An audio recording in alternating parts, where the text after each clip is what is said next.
ছোটদা ভাই, এই ছোটদা ভাই, আরে কোথায় গেল? এটা কি?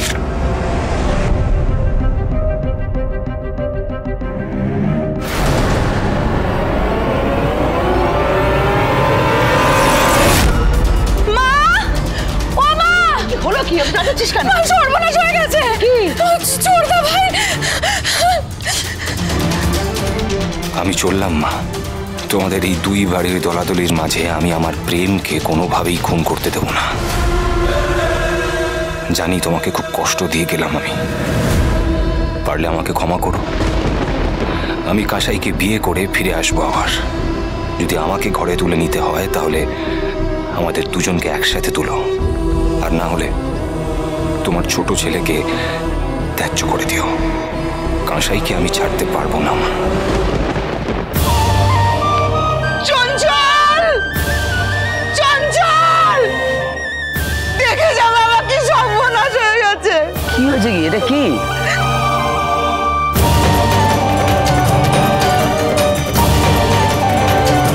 বৌদি, এই বৌদি, কোথায় গেছে? সর্বনাশ হয়ে গেছে। কি আছে গো? দেখি। মা, কালনাগিনী, কালনাগিনী আমার ছেলেটাকে খেয়ে নিল। সরকার বাড়িতে লাশ পড়বে, মা, লাশ পড়বে। দাঁড়া,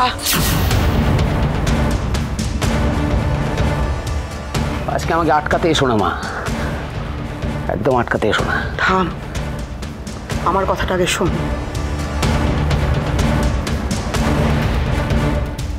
এইভাবে তুই নীলুকে আটকাতে পারবি না।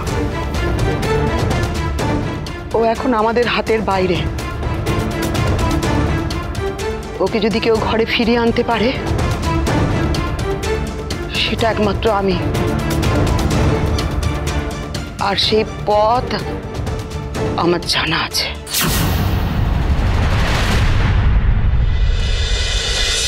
বাবা, ননদ বৌদির খুব ভাব দেখছি। এখন মনে হচ্ছে এই মেয়েটার মুখে একটু হাসি দেখতে পাবো।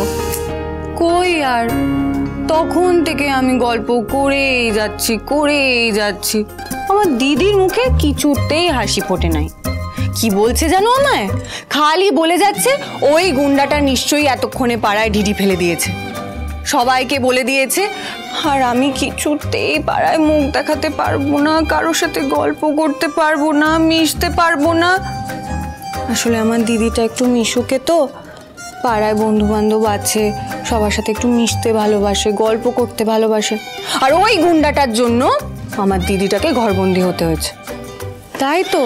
তাই এই দেখো চলে যাচ্ছে। এই জন্যই তো আরো হাঁপিয়ে উঠছে। আমি কতবার করে বোঝালাম যে তুমি আবার পাড়ায় বেরোতে পারবে, গল্প করতে পারবে, মিশতে পারবে। কে আর কার কথা শোনে? লক্ষ্মী ঝাঁপি প্রতিদিন সন্ধে 6:30টায় স্টার জলসায় ও জিও হটস্টারে।